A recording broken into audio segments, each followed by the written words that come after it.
Put it here? Okay. I think our names are always going to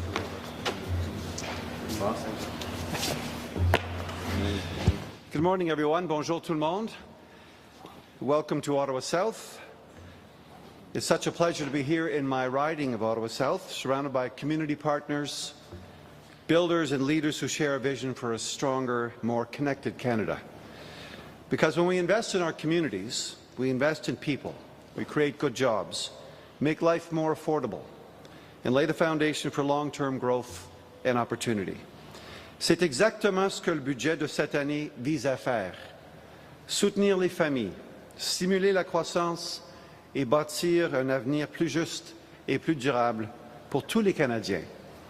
Et c'est grâce à un leadership clair, axé sur les résultats, que notre pays continue d'aller de l'avant.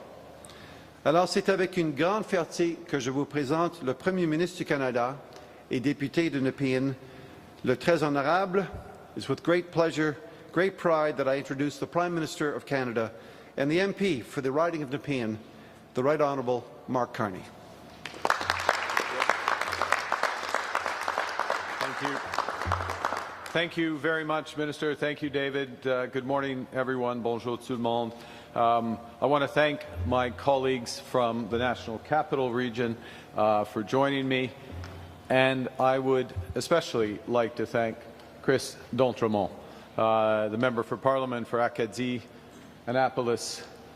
I'm honoured to welcome him as the newest member of our government caucus. Chris est un leader de sa communauté et un parlementaire dévoué, des qualités qu'il a notamment démontrées quand il était président adjoint de la Chambre des communes. Chris, ton engagement à bâtir l'avenir du Canada contribuera grandement à la mission du gouvernement en ce moment crucial pour notre pays. I will repeat that. Chris's decision to join the government caucus at this crucial moment for our country is exceptionally valuable and important. C'est un plaisir pour moi et nos collègues d'être ici au dépôt Albion, un endroit où des ingénieurs, des soudeurs et des machinistes unissent leurs compétences pour construire des infrastructures qui durent. You know, I said a moment ago about what a crucial time this is, and you know, over history of nations, they're punctuated by hinge moments, times when the future hangs in the balance and when our actions must be decisive. Canada is facing one of these moments right now. Technological change is accelerating, the world is more divided and dangerous, and the global trading system is literally being rewired, threatening jobs and businesses under a cloud of uncertainty. These profound changes demand a bold response, and that's what we got yesterday. Canada's new government tabled our first budget. We presented a clear picture of what's happening to our economy and what's being taken from us. It's estimated, you'll find in the budget, it's estimated that U.S. tariffs and the uncertainty that they're creating will cost us around 1.8% of our GDP. Let me translate that. That's about $50 billion lost from our economy, or the equivalent of $1,300 for every Canadian.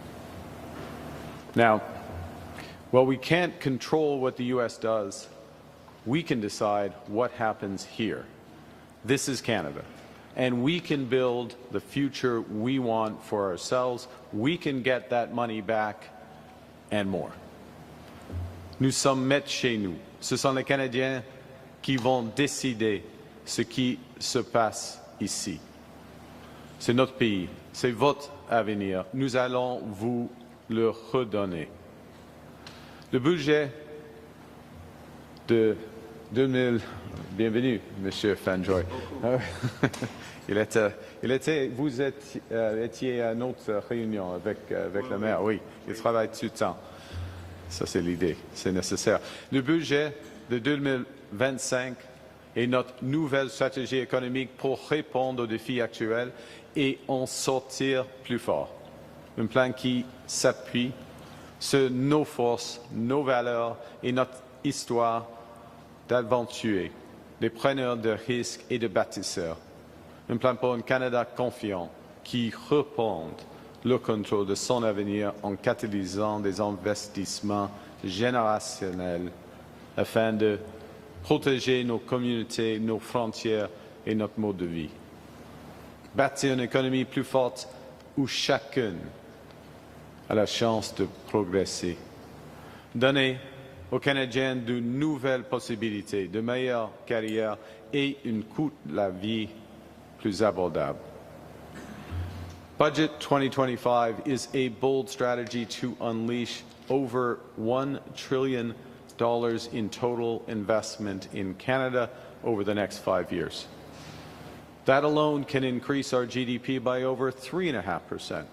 Again, let me translate. That's equivalent to more than $3,500 for every Canadian, delivering far more for Canadians than what's been taken from us from abroad. Now is not the time to be cautious because fortune favors the bold. It is a time to get big things done for Canadians and get them done fast. So we're building one Canadian economy, turbocharged by new infrastructure that connects our regions, that diversifies our trading markets, infrastructure that makes us an energy superpower in clean and conventional energy, new infrastructure that restores affordability to housing and secures our borders and our communities while creating literally hundreds of thousands of high-paying careers from the skilled trades to advanced technology. And the budget will make these generational investments while maintaining Canada's strong fiscal advantage by taking responsible, pragmatic choices. We're changing how government works, spending less on government operations so Canadians can invest more in our future. We're making government much more productive by right-sizing, cutting red tape and wasteful spending, and adopting AI at scale. All of this so that Canadians can count on their government to be more efficient in delivering the services that matter to you. We're slowing growth in direct program spending from 8% to under 1%. We will balance our operational budget over the next 3 years, and we will maintain the strongest balance sheet in the G7. Building the future we want starts with building the communities that we want. And some of the biggest investments in Budget 2025 are in local infrastructure, including through a new $50 billion Build Communities Strong Fund. Nous allons moderniser les collèges et les universités pour que les travailleurs et les talents canadiens puissent obtenir l'éducation leur permette d'occuper les emplois dont ce pays aura le plus besoin.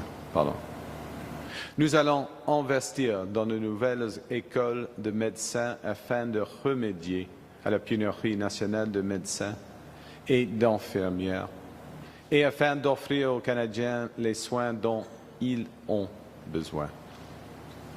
We'll build new roads and bridges so you can get to where you want to go more easily, and our products can move more quickly. And we will modernize our buses and trains that connect our communities, like the O trains right behind me. We'll provide federal funding to help build and revitalize Canada's hospitals so you can get the care that you need. In too many of our communities, the hospitals were built in the 1970s, and they're now serving twice the population they were designed for. So we're going to deploy $5 billion to build more emergency departments and new urgent care centers, and to procure modern equipment so doctors and nurses can deliver care faster and better. Nous investirons le capital public limité de façon à créer de la certitude et à attirer les investissements privés partout au pays. Les fonds Bâtir des communautés fortes comblera le déficit d'infrastructure du Canada et contribuera à rebâtir notre productivité. Nous travaillerons avec les provinces et les territoires de manière à stimuler davantage d'investissements, en égalant les fonds ou en éliminant certains frais de développement. Si un gouvernement local facilite la construction de logements plus rapidement, notre gouvernement l'aidera à en construire encore davantage. C'est comme ça que les incentives doivent fonctionner. Tous les ordres de gouvernement qui tirent dans la même direction vers le même objectif. With Build Canada Homes, we're turbocharging housing construction and mainstreaming advanced methods of construction, with the potential to cut building timelines by 50%, reduce costs by 20%, and lower emissions by 20%. In this way, as we build millions of more affordable homes for Canadians, Canada can become a global leader in new construction techniques, sustainable materials, and advanced manufacturing. You see, Budget 2025 is not only about what we build, but also about how we build. We are building sustainably, with low-carbon investments that will make Canada more competitive. We are building in solidarity with workers, creating good union jobs across the skilled trades. And we're building inclusively, in full partnership with First Nations, Inuit, and Métis. And above all, we are building Canadian, with Canadian workers using Canadian steel, Canadian lumber, Canadian expertise. Un seul projet peut générer des commandes d'acier à Hamilton, de béton à Calgary et des locations d'équipements lourds à Laval. La modernisation du réseau d'eau à Moncton crée du travail pour les équipes locales d'excavation et les fabricants de conduits.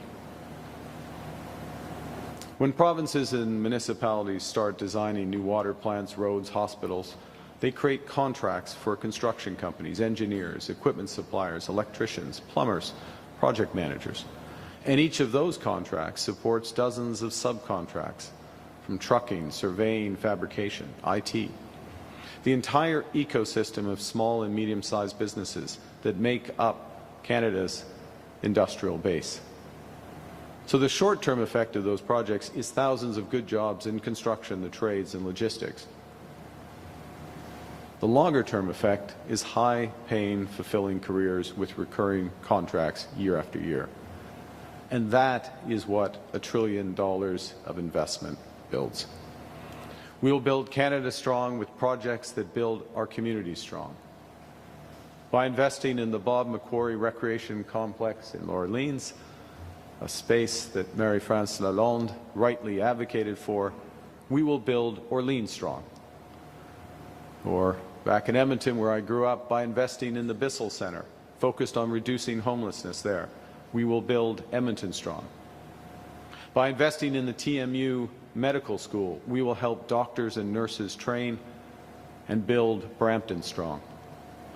Avec le chantier naval Follion, nous bâtissons une Gaspésie forte. You know, Canada's strength wasn't built in the halls of Parliament. It was built in our communities, built by workers who poured concrete and weld steel, by innovators who push boundaries of discovery, inventing technologies that create our future, and by veterans who enroll in colleges and start their own businesses serving their town after defending our country, and the doctors, the nurses, and the scientists who save lives but too often of having had to do more with less. Le budget de 2025 redonne le pouvoir aux communautés pour que nous puissions construire plus grand, plus vite et plus qu'auparavant. Un plan qui crée des bonnes conditions pour bâtir ici, chez nous, avec des communautés plus fortes et bienveillantes.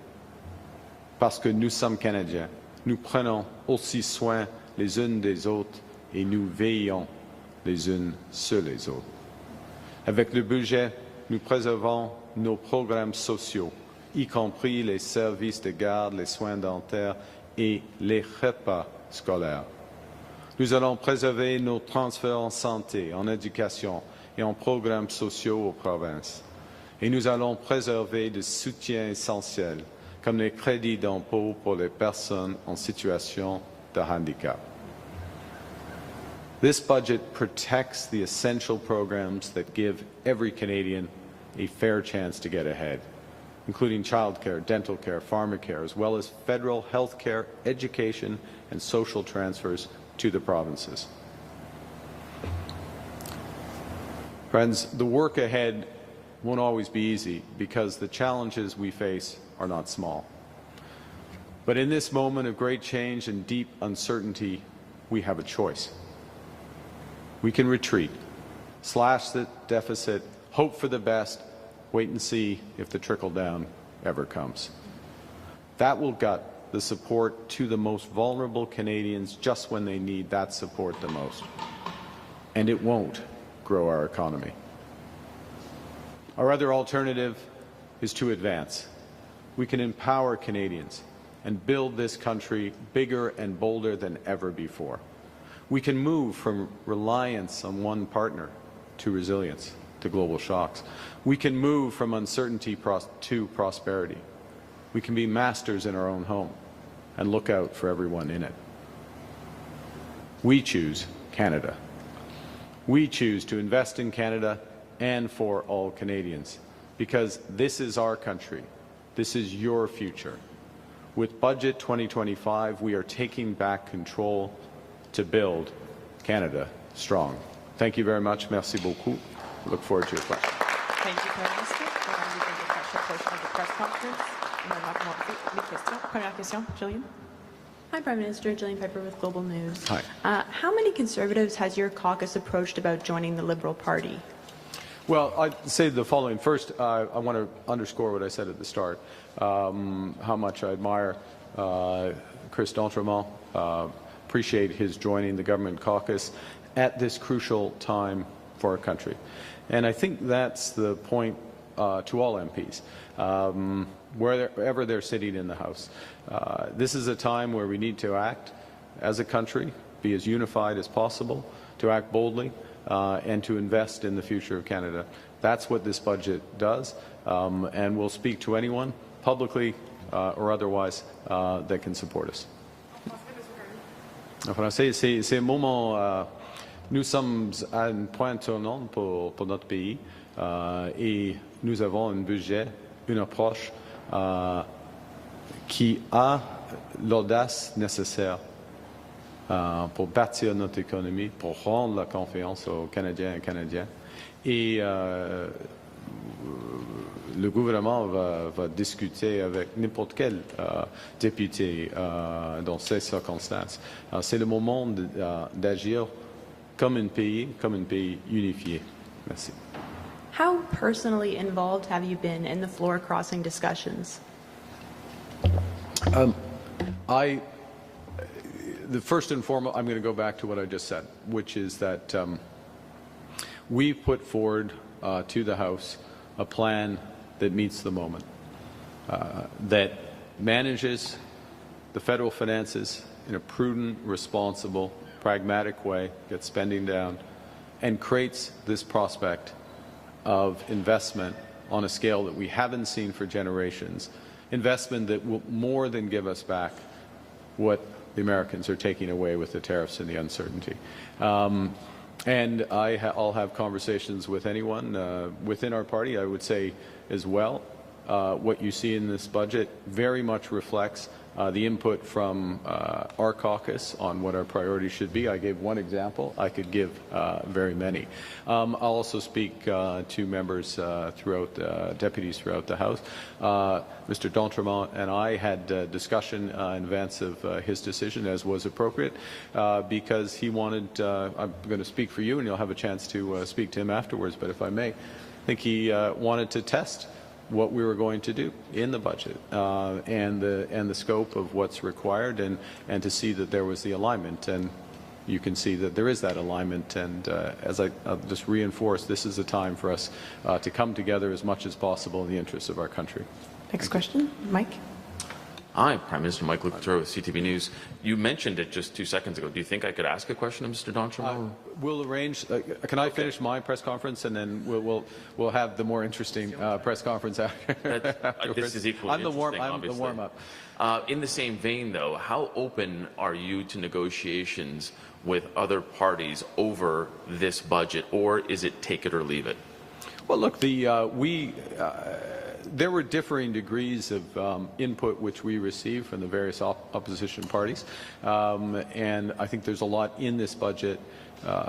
I know, in fact, that there's a lot in this budget that reflects the input from those parties, from specific projects to certain programs and reinvestment in them. And so those parties are aware, and part of this is a process of digesting the budget as well. Can you be more specific on what was in there from other parties? Well, I mean it's more a question for the other parties, but I'm aware. Look, in many cases there's again an alignment in terms of what their priorities are, and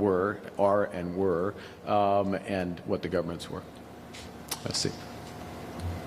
Good morning, Bill Curry from the Globe and Mail. Desjardins Economics, their budget reaction was that it was more of the same and a missed opportunity.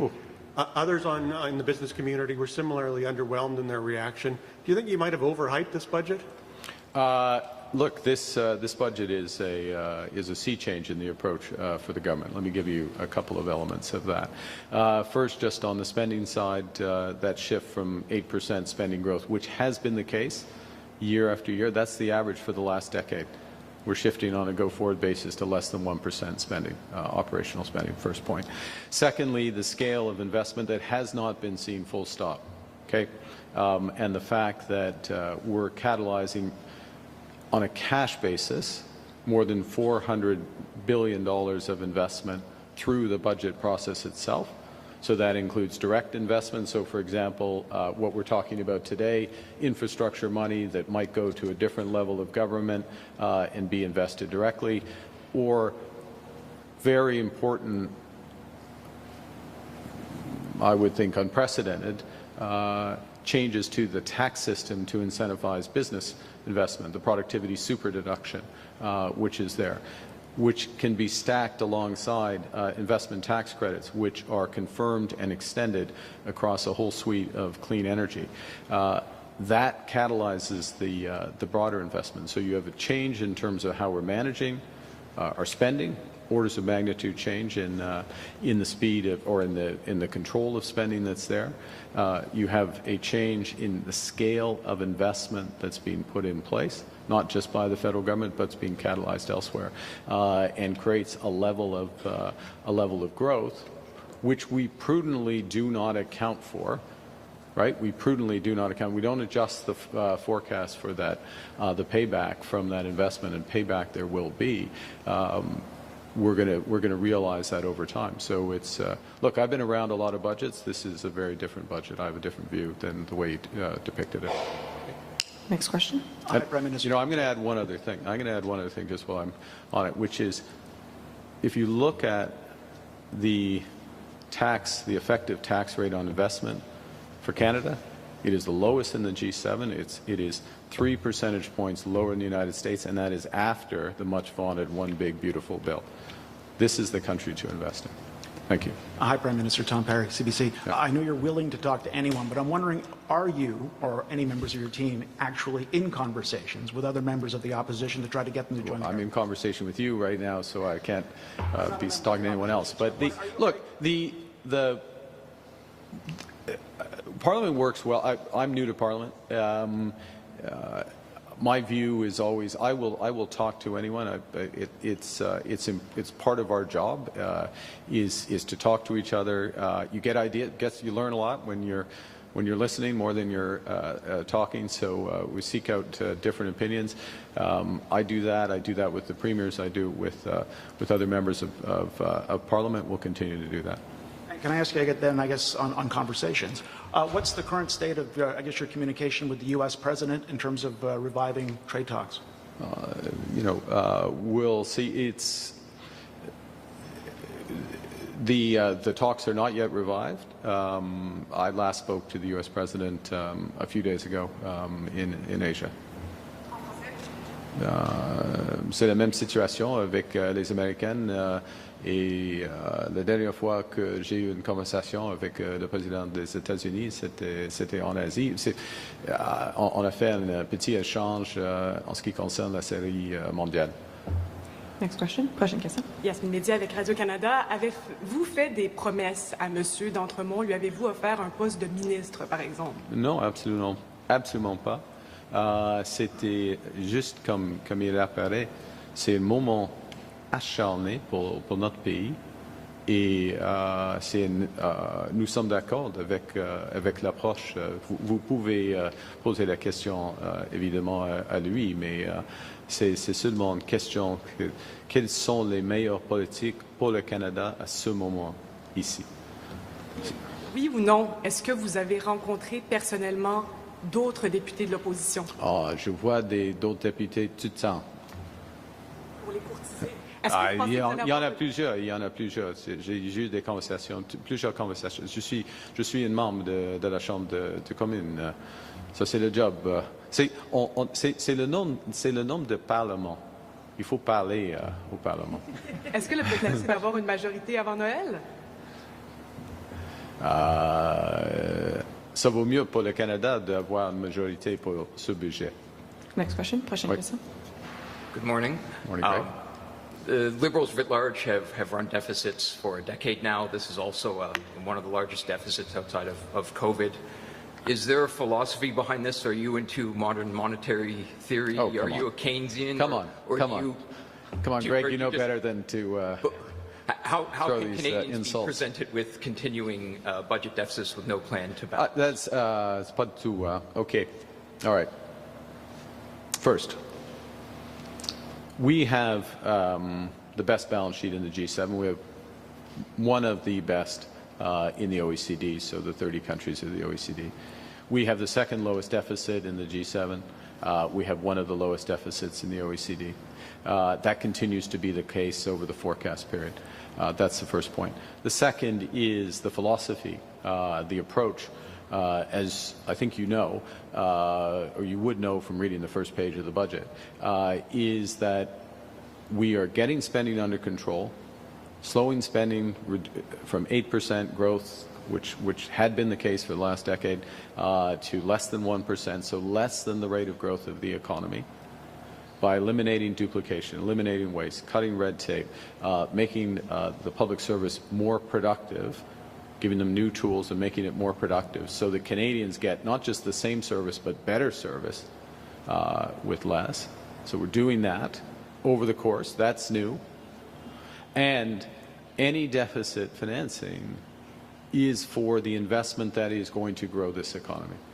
And that's the amount that leads to that $1 trillion of overall investment, which is worth, in the estimation of, well, half of that, candidly, it's only estimate. The estimate I gave you, the $3,500 per head for every Canadian, is based on only half of that amount. You'll find that in the budget documents. Hopefully you were in the lockup for several hours and you had time to read it. So that's the approach. And that's a different approach. It's an approach that grows the economy. And let's be clear where we are. We're in a situation where the change in U.S. tariffs, where the uncertainty caused by all the changes in the world and all the pressures in the world are holding our economy back. We choose to move forward. We choose Canada. We choose with confidence to invest in Canada. And that's what is going to bring us the prosperity that Canadians deserve. Let's see. Next question. Nick. Morning, Prime Minister. Morning. Murray from Canadian Press. The budget is being billed as one to provide investor certainty, and yet the removal of the emissions cap seems to be contingent on a strong industrial carbon price, scaling up of CCUS, and the reinforcement of the methane regulations, which of course industry has also called on Ottawa to repeal. So my question is, in the context of investor certainty, is Cabinet directing ECCC to continue its work on the emissions cap to track for 2030? And if not, what's the trigger point for ECCC to cease their work, again, to give industry that certainty? Two things. First, Greg, are you bringing your daughter to work today? That's very good. Very good. Very good. It's a noble profession your father is in. And I would like to add everyone on our side, particularly the hardworking men and women behind me. So I'll answer your question, but welcome. Thanks for coming. What we've outlined in the budget is, and this is a basic approach that the government is entirely united behind. We're focused on results, and the results are to get emissions down, to make all our businesses more competitive. The O-Train helps get emissions down in Ottawa for commute. The work of Gregor Robertson, the Minister of Infrastructure and Housing in Build Canada Homes, helps get emissions down. People will have houses that are more efficient. They're cheaper to run. They'll have lower emissions. They'll have lower emissions when they're built. That all helps. So we've got an overall approach that's looking at getting emissions down. And then when we look to your specific question, when we look at the oil and gas sector, it's how do we get emissions down in the production of conventional oil and gas. And there's several things that can be done there. Partly it's the methane regulations, as noted in the budget, which are moving forward. Partly it's deployment of at large scale carbon capture and storage as well. There's other factors that can come in here, but it's those investments, those steps that get the emissions down. And as they move forward, then the emissions cap becomes less relevant. Yeah. Becomes less relevant. We explicitly say that in the budget, but that depends on having those measures in place and people moving forward on that. Right. So I'll ask again then: is the cabinet directing ECCC to continue its work? The cabinet doesn't direct. Well, cabinets don't direct departments. Is ECCC continuing to work towards tracking for 2030 on the emissions cap? We're working on we have a strategy, a climate competitiveness strategy, which. The broad strokes are outlined in the budget. You'll see more from the Minister of Environment and Climate Change in the coming weeks on that. And the strategy is focused on getting emissions down, making Canadian businesses more competitive, saving Canadians money. Merci. Sur quel aspect? Pardon? La cible était pour 2030 ou est-ce qu'on abandonne 2030? On ne l'abandonne pas. Le cible, ouais. Next question. Hey, Marco. Mr. Prime Minister, Marco Vigliati, iPolitics. I wanted to kind of follow up on a similar vein to this question. Around the industrial carbon pricing, there was some language in there that admittedly I'm a bit confused about. I'm hoping, considering this is kind of in your tool, your sandbox, you can help me out here. There's some vague reference to how we're going to consult with the provinces and territories about strengthening the industrial carbon price, specifically around when the federal backstop goes in place. Yep. We've seen those changes around the consumer carbon price, getting it down to the price of zero, effectively killing it. Are we going to see something similar? What assurances can you give to? What assurances can you give to Canadians, to members of your own caucus, that these changes, that these consultations with the provinces and territories won't lead to an immense weakening of the industrial carbon price? The assurance is in the budget where we talk about strengthening the industrial carbon price and strengthening the backstop. And there's various ways to do that. And as you probably know, is that different provinces have different carbon pricing approaches, different carbon markets in some cases. In some cases, those markets, for example, are very liberal, if I can use the term, in their credits that are provided, and so the effective carbon price, there's a big gap between the effective carbon price and the backstop price. There's ways to work on that.